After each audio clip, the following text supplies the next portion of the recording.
আসসালামু আলাইকুম। আমরা গত পরশুদিন আপনাদের সাথে একটা হৃদয় বিদারক ঘটনা নিয়ে আমরা তার বর্ণনা দিয়েছিলাম। আপনারা শুনেছিলেন যে আমরা আসলে চিটাং রোডের সিমরাইল বাস স্ট্যান্ড থেকে রাত 1টার দিকে এই ভদ্র মহিলা এবং এই বাচ্চাটা আসলে খুব জামা কাপড় ছাড়া অলমোস্ট এতে পড়েছিলেন, শীতে কাঁপতেছিলেন। বাচ্চাটা মুমূর্ষু অবস্থা ছিল। আমরা ওদেরকে উদ্ধার করে নিয়ে এসে চিকিৎসা দিয়েছিলাম। উনি আসলে আগে বলেছিলেন যে ওনার আসলে পরিবারে কেউ নাই বা বাচ্চার বাবা মারা গিয়েছে, সেই কারণে আসলে উনি এই বাবুটাকে ম্যানেজ করতে পারতেছেন না বা তাকে চিকিৎসা খরচ বহন করা বা তাকে লালন পালন করা সম্ভব না এবং উনি বাচ্চাটা দত্তক দিতে চান। সেইভাবে ওনাকে আমরা উদ্ধার করে নিয়েছিলাম। উদ্ধার করে নিয়ে এসে ওনাকে আমরা জামা কাপড়ের ব্যবস্থা করে দিয়েছি, খাবার থাকা খাওয়ার ব্যবস্থা করে দিয়েছি এবং বাবুটার জন্য চিকিৎসা দিয়েছি এবং ওরও জামা কাপড়ের ব্যবস্থা হয়েছে। এরপর ওরে জিডি করার পর আমরা আইনগতভাবে এগিয়ে যাওয়ার জন্য আমরা যখন প্রস্তুতি নিচ্ছি, তখন আপনাদের মাধ্যমে আমরা আলহামদুলিল্লাহ অনেক সহযোগিতা পেয়েছি। অর্থাৎ আপনাদের কাছে চেয়েছিলাম যে ওনার কোনো ইনফরমেশন থাকলে আপনার যদি কেউ জানা থাকে আপনারা একটু জানিয়ে দেন। আপনারা অনেক ইনফরমেশন দিয়েছেন। আমরা আসলে ওনার প্রকৃত ঘটনা এখন আমরা উদ্ঘাটন করতে সক্ষম হয়েছি। ওনার বাড়ি হবিগঞ্জে। এই হবিগঞ্জ থেকে উনি আসলে পারিবারিক কলহ বা পারিবারিক জেদের কারণে উনি বাড়ি ছেড়ে চলে আসছেন ঢাকা শহরে। এসে উনি কোথাও যাওয়ার মাত্র সুযোগ না পেয়ে রাস্তাঘাটে পড়েছিলেন। ওই জায়গা থেকে ওনারা উদ্ধার করার পরে আলহামদুলিল্লাহ এখন ওনারা ভালো আছেন। ওনার মা এসেছেন, ওনার ভাই এসেছেন। আপনি কি ওনার বড় ভাই? কি নাম আপনার? মোহাম্মদ রিপন। রিপন। রিপন, হ্যাঁ। মা আর আপনি কি ওনার মা? আপনি ওনার মা? ওনারা দুইজন এসেছেন, ওনাদের সাথে কথা হয়েছে। ওনাদের পারিবারিক একটা কলহ আছে, ওনাদের কিছু সমস্যা আছে।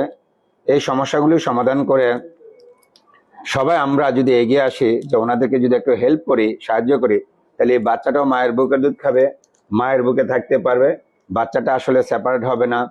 আর ওনাদের যদি পারিবারিক সমস্যার সমাধান হয়ে যায়, উনি যদি একটু সুখে শান্তিতে বসবাস করতে পারেন, তাহলে সমাজে আমরা একটা ভূমিকা বা উল্লেখযোগ্য ভূমিকা রাখতে পারবো বলে মনে হচ্ছে।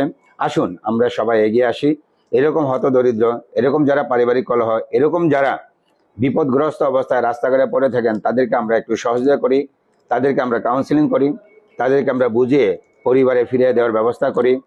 তবে আল্লাহর অশেষ রহমত, আপনার গতকালই পেপারে একটা দেখেছেন যে একটা হাসপাতালে গিয়েছিলেন একটা দম্পতি রাত্রে আশ্রয়ের জন্য।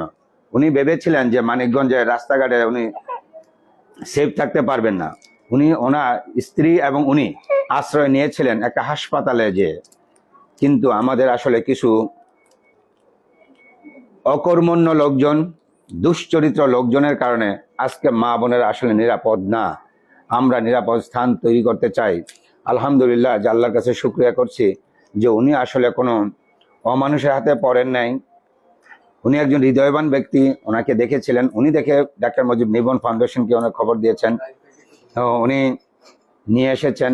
আমরা এই আমাদের সমাজসেবক এবং উনি একজন আসলে এই ইয়াং বয়সে যে কাজটুকু করেছেন জনাব নাহিদ সাহেব, উনি আসলে একটা ধন্যবাদযোগ্য পাওয়া শুধু না, ওনার জন্য আমরা আন্তরিক কৃতজ্ঞতা প্রকাশ করছি। কারণ এই মাটা তার সম্ভ্রমহানি করতে পারতো, এই মাটা আরো অনেক বিপদে পড়ে যেতে পারতো। এই মাটা মানিকগঞ্জের ওই দম্পতির মতো অসহায় অবস্থায় পড়ে যেতে পারতেন। কারণ ওই দম্পতি তার হাজবেন্ড সাথে থাকার পরও তাকে নিচে রেখে, তাকে বেঁধে রেখে তার ওয়াইফকে নিয়ে এই দুশ্চরিত্রের লোকজন যে নির্যাতনের শিকার করেছেন, এটা আসলে সমাজে বর্ণনা করার মতো অবস্থায় নেই।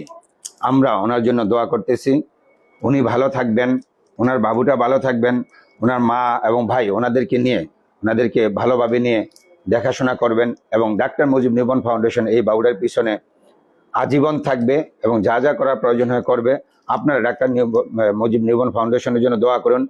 আর এইরকম কোনো পথ নবজাতক, আবারও বলছি, এরকম অসহায় কাউকে কোথাও পাওয়া গেলে আপনারা খবর দিন, হটলাইনে ফোন দেন 0181-57222। আবারও বলছি 0181-57222। যেখানে যে অবস্থা থাকুক আপনারা খবর দিন, আমরা উদ্ধার করে নিয়ে আসবো এবং তাদেরকে আইনগতভাবে আমরা সহযোগিতা দেবো, লালন পালনের সহযোগিতা করবো, চিকিৎসা সহযোগিতা করবো। সবাই এই ভিডিওটি একটু ভালোভাবে শেয়ার করে দেন, যাতে সবাই একটু জানতে পারে যে ডাক্তার মুজিব নিবন ফাউন্ডেশন এই অসহায়দের নিয়ে কাজ করে এবং তাদেরকে পাশে দাঁড়ায়। সবাই বলেন আমিন। আমিন। যাও বাবা।